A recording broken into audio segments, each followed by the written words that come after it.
before we get started, I wanted to send my condolences to Wilson Alexander about Elise. Wilson was the first one of all of you that I got to meet when I came to Baton Rouge, and a ton of respect for him and heartbroken for him and his family. She was awesome, got a chance to meet her, but wanted him to know that we're thinking of him. So, as far as fall baseball, excited to get going with this team. We've had a good 6.5, 7 weeks of skill instruction, individual work, 8-hour weeks. Now moving into the team phase, we have a lot to do, and not ready to play a game yet by any stretch, but we'll go through our deal of getting prepared to play a game, and that'll take until February 13th. So excited to get out there and put in all of our system process and get to see players and competing, and got a lot of good days ahead. We'll typically go 5 days a week from this point forward. Off days will shift a little bit based on what's best for the team, and home football schedule, that type of deal. And November, very competitive. We'll go to Biloxi, do the deal with Samford again, which was great for our team last year. Play an inter-squad scrimmage over there, so make a weekend out of that. Going to head over to southeastern Louisiana. Had a great season last year. They recruited really well, so that'll be a good barometer for our team. Have the Jamie Tedco versus Chief World Series, third week of November. That'll be good. Weekend of November, and then we'll finish up with the Purple Gold. So really excited to get going and go for it. You guys did such a good job of building the team. From a performance type perspective, I guess. Just what have you learned over the years, and how critical is fall ball as far as getting those guys to know each other, trust each other? Yeah, I've always felt like you have to be intentional about helping them become good teammates as much as you do making them a good pitcher, a good hitter, good defensive player.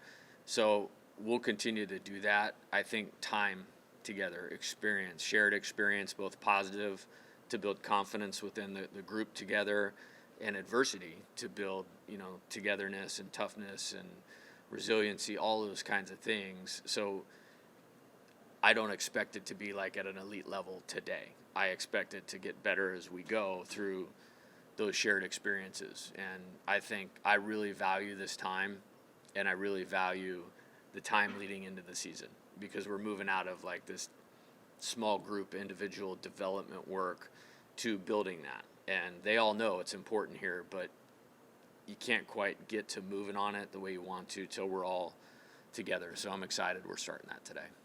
With 3 returning starting outfielders, will there be any sort of positional shakeup there? Yeah. Play center field? Yeah, he's the plan is for him to play center field, and that was always the plan, and it was put in place, frankly, because I'm shocked that Chris is back. A lot of people throughout the season were telling me last year that he would be back. I completely disagreed with that because of the type of season that he had last year and everything he brings to the table as a quality player. But this was a plan of a long time ago, and so what a blessing for us. We did a little bit of a simulated coach pitch scrimmage the other day, or machine scrimmage, and a ball was blasted into left center, and he caught it at the fence, and it looked like he was yawning, and he ran about 50 yards to make the play. So obviously excited to have Jake Brown can play center field. Jake Brown has played center field here before, so to have 3 really good defensive outfielders was a big benefit last year, in that national championship season, and excited to have them all back and some good new ones as well. And so this is not just we're trying this out in fall. No, this is what we're going to do. Yeah, okay. That's what we're going to do. And did Chris know about this when he decided to come back? Talked about it immediately, and his response was, "I'm good with whatever you're good with," and I kind of figured that is actually what he said to me. He's a phenomenal human being. All these updates with, there's a nice video going over there of a dog pile from that deal. That didn't happen without those guys being great players, and Chris was. I think at one point he was leading the SEC in doubles, and the great defense he played, huge hit in the championship game. But he's a better person than player, and that's a common theme of what we're trying to do here. How about the trip to the White House? Yeah, we're close, but there's still some engaging things between officials up there and LSU people, and then we should have an announcement on that pretty soon. Any injuries, Coach? You guys avoided it? Yeah, Jonah Ossie is a freshman. He will not play this year, most likely. But that's the only one at this point. Relative to the structure of the fall with pitching, we have guys on different timelines. So there's some guys that won't pitch the first 2 weekends of this, and they'll start in the third weekend. There's guys that will start in November and just have a little bit shorter fall window. We always do it at this time for a very specific reason, but you still have to go back and look at each guy at what's best for them. And so we've kind of staggered the pitching a little bit for a few guys, and so just so nobody's alarmed when somebody doesn't pitch in the first couple weeks. Other than Jonah, we're in a pretty good spot right now. I saw Gavin the other day. He put on some weight. Obviously, that looked really good on him. I guess just where is he at? What are your expectations? Yeah, he's looked great. It was fun watching him play catch. This was about a week ago, move like he used to, like the old shortstop. He's kind of shuffling and throwing with great intent behind the ball. Kind of reminded me of the first time I saw Kevin Gosman playing catch out here. And the first time I saw Kevin Gosman playing catch out here was the fall of my first year. I was like, I'm not sure who that is yet, but that's not one of our pitchers right now. But what an athlete, and congratulations to him and the Blue Jays. It'll be fun. I'm sure he's pitching game 1, so that'll be awesome. But he's moving like that. He is one of those pitchers we're staggering because we don't want to stop him once we start him. And kind of the target date for him in the scrimmages is right around the 1st of November, maybe the end of October, 1st of November. And then he'll throw either 3 or 4 times competitively, and then we'll move into that period between that and gearing up for the season. Everything feels good, though? Yes, yeah. I want to talk about Maverick Rizzi. How do you think he's going to take that next step heading into the season? Well, I believe in him a lot. He led the team in appearances last year, which is a really good accomplishment for a freshman on a national championship team. And part of the reason that happened was because I believe in him so much that if we just kept putting him out there, that we would get to the point that we're getting. And so he got a tremendous amount of experience last year. I think finish out a super regional game at home, was an awesome deal for him, pitching in the regionals, and had him up in the bullpen a couple times in Omaha. And I have great belief in him. He just moves like he should in terms of how he's taken his work. He'll be one of the first guys going out there today. And excited about Maverick. And if this team reaches his potential, we'll point to the fact that he's on our team and keeps progressing like we think he's going to. We're going to talk to Derek and Kaysen here in a few minutes. Obviously, they were right at the center of what you guys did as true freshmen. Just what do you think that experience maybe does for their growth this year, and maybe talk about some of the leadership, maybe responsibilities they've taken on with this team? Yeah, I think first off, there's impactful of freshman players as you can have at a place like this or for a national championship team. I think it was maybe a underlying story, the impact of that class on a national championship team. I think you documented it a couple times, and it's good work by you. As far as Kaysen, he's just the competitiveness, like the getting himself ready to win constantly, the poise in the biggest moments of the game. Like that's something you can point to for all the young pitchers and go like, this is how we want to do it. With Derek, he's a highly motivated player and wants to be the best that he can be. And in the same vein, that's who you want up, with runners on base. I think a sign of a great hitter is always, do they take the same at-bats with runners on base and in scoring position as when nobody is on base or in a low-leverage situation, and he clearly does that. And, he's obviously a very confident player, has the respect of his teammates because of how hard he plays and how competitive he is.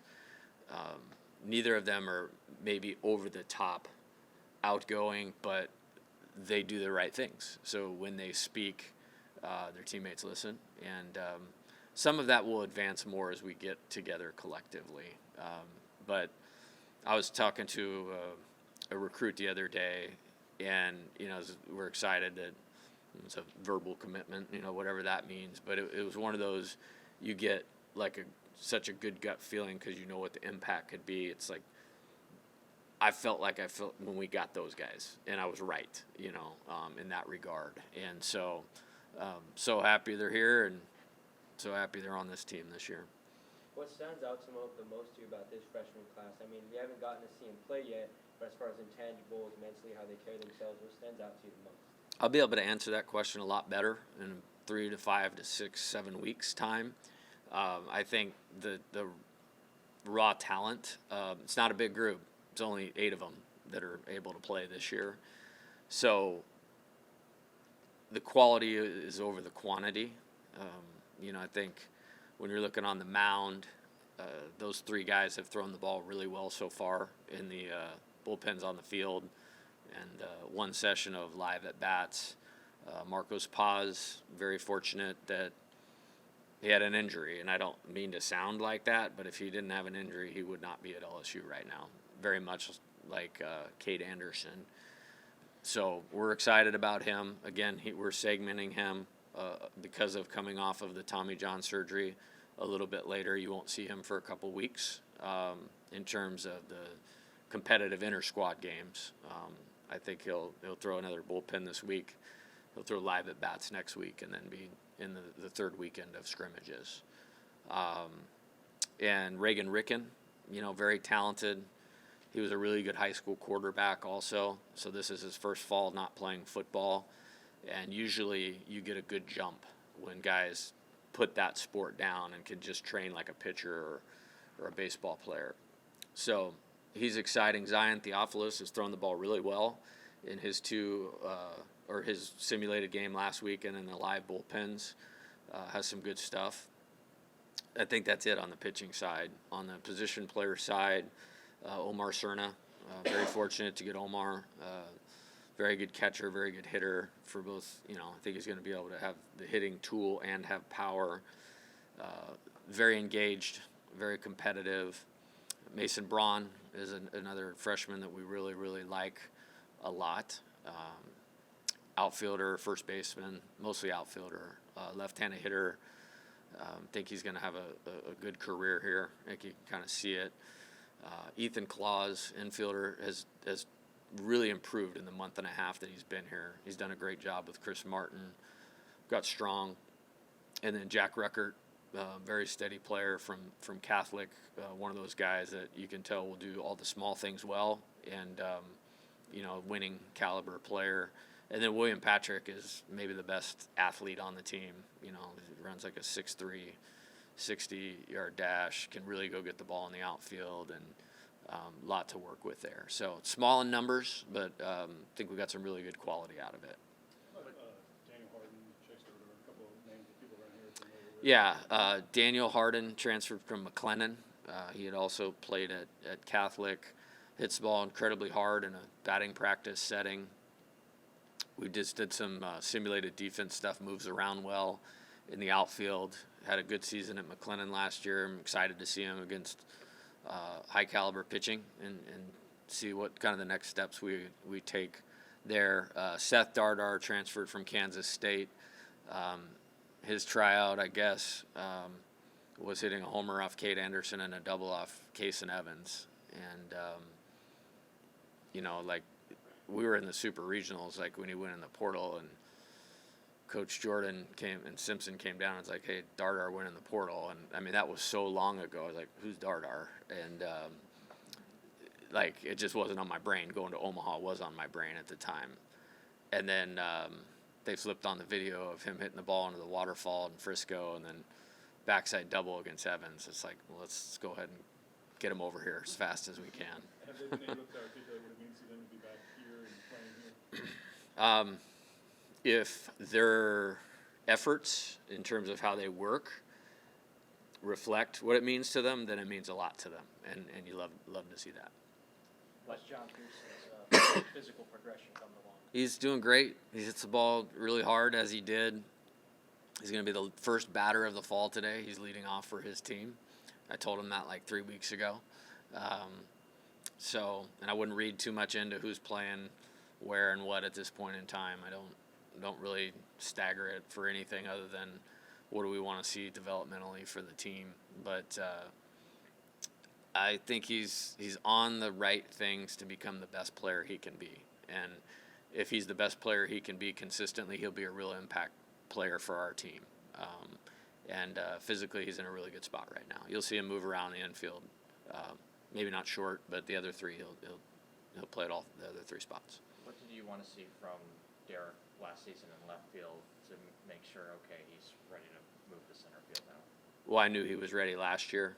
I made the decision not to because it's a heavy lift to come into this program and this league and bat first or second in 67 of the 69 games, run the bases aggressively, impact the game in all phases, that I just decided that would be a little bit something I wanted to take off his plate because I knew we needed so much out of the other parts of his game, knowing he's an elite defensive center fielder. I believe it was Alabama, one of those games he made a running catch up against the fence for the last out.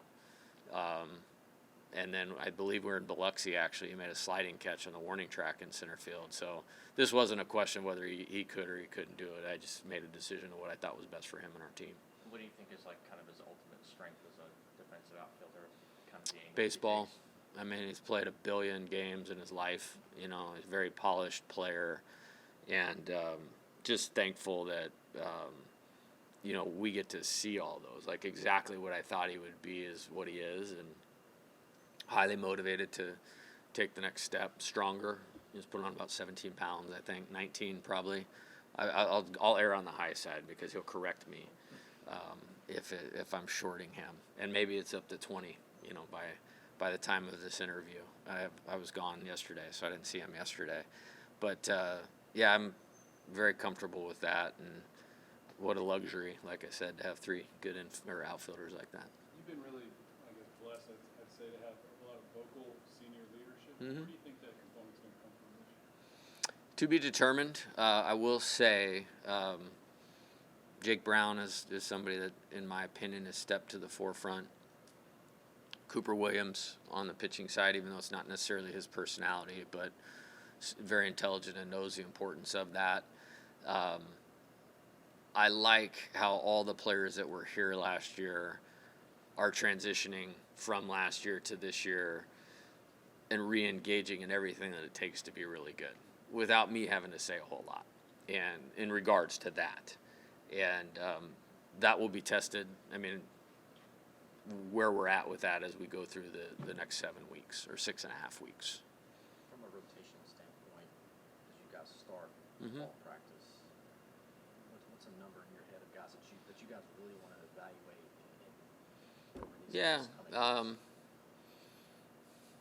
could be 6, could be 10, 8 maybe. We'll run some different guys out there at the beginning of scrimmages at times. Like I said, it's Cooper and Maverick today. We only have 4 innings today because, like I said, we're holding a few guys back for a couple weeks and a couple guys maybe even a little longer than that. And then we'll go 6 innings on Friday. And then we'll go 5 or 6 depending on Friday. And then we'll go 6 innings on Sunday. I think there's more candidates on this team. Obviously the way those 2 guys threw the ball last year was incredible. I mean, those are top 10 pitching seasons at LSU in LSU history, both of them. And think about what I just said; it's amazing. So I'm not looking for anybody to have to go out and do that, but I do think we got some guys that can really advance themselves, and we need to see. And I'm not afraid to do the pitching completely differently if that's what's best for our team. And I'm really excited about that part of the fall. And they're going to get tested because we have a lot of college at-bats on this team, which is really exciting. So the pitchers are going to get tested. How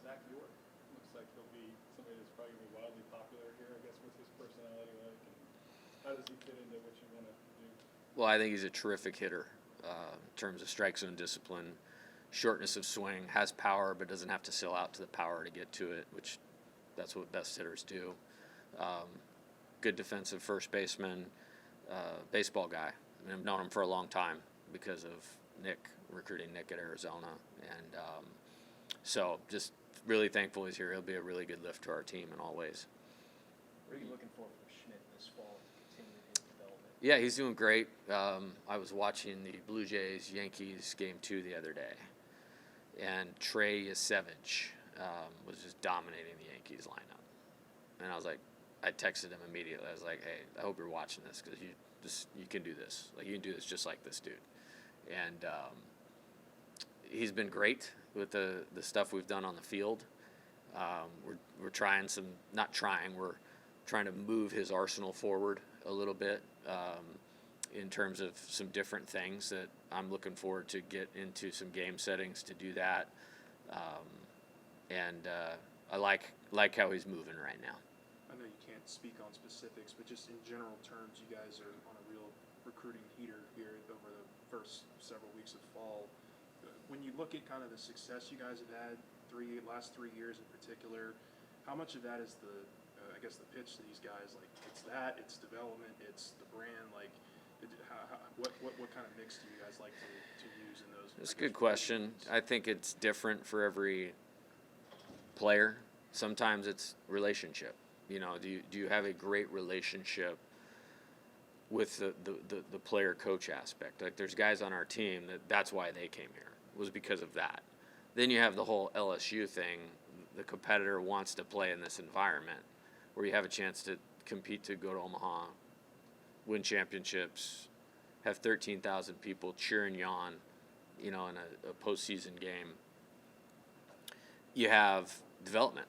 I mean, they're not allowed in the door if they don't want to play beyond here, because you have to have that burning desire to become the best that you can become to thrive in this dynamic of a program that we have going. So I think it just depends on the player.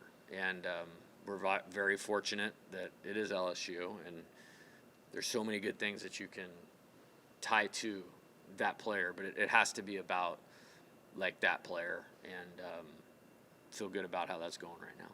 Pitching-wise, would it be fair to characterize your group as a lot of guys who are proven at getting through the order once, or getting through 2 or 3 innings, or at least an inning, but is the next step of development for a lot of guys is just like, how can we get these guys to 6 innings where they could potentially be a starter, or get them to twice through the order? Maybe. I think, you know, that's a challenge for anybody that's pitching at this level, because if they could easily do it right out the gate, they probably wouldn't be here. As a matter of fact, I don't think at least since I've been here, I don't know that there's been a dominant freshman starting pitcher in the SEC on any team. So I feel like what we have to do with him is very natural in that next progression. You have a better chance of success when you can get a couple guys or 3 guys a weekend to be able to do that. There's no question about that. And we'll certainly try to move guys towards that. That's ideal. I mean, we won 40 games with the starter going an inning and 2/3 several times in 2022. So if it has to be done that way, it has to be done that way. I talked about this before. Like, one year at Nevada, like, we had 6 pitchers, 3 righties, 3 lefties, and just depended on how the opposing lineup looked, depended on who started that weekend. And so not afraid to do it outside the box, but yes, that would be amazing if we can get 5 guys rolling through the order 2.5 and 3 times. Really hard to do in college baseball. And I think some guys, you know, mentioned advancing. William, to your question, that's part of that, you know, is to set them up for the success to do that. What does it mean to have Steven back and have that position settled, not only for Steven, but for the rest of the team? It helps a lot. You know, it's really hard to get a complete player shortstop, meaning can make a real positive contribution on offense and defense, because those are hard to find, and pro baseball teams scoop them up quickly. So it's the hardest position to get an impact player on both sides of the ball, and he's obviously done that with his clutch hitting in the postseason. And then an outstanding defensive season last year. Like, I think he had 5 errors and played every game there. That's really good. That's really, really good. If you get through a big league season with less than 15, that's amazing, and that's about what he was on pace for. And total credit to him. I think it certainly helps because the other 3 guys are gone, and so we have some really good options at those 3 spots. And it's going to take a lot of sorting out, and so in a good way, in terms of what we have. But to not really have to think about that one right now that's good. I like that. Anything else for Jay? Is the ring ceremony this upcoming football game? A&M, Texas A&M. What time is that football game going to be at? Probably a night. We'll see. Yes. We All right. haven't heard yet. Probably a night. It's the night slot, right? It's the 2:30, 3:30, or 5 to 7 slot. Yeah. Okay. So, Greg Sankey, give us the night game so we can have a better baseball ring ceremony. That worked for Lane Kiffin, right? He was complaining about playing at Georgia or something like Yeah. that at night, and they made it a day game. So, Greg Sankey, Texas A&M, LSU, night football game so the baseball team can have an awesome ring ceremony.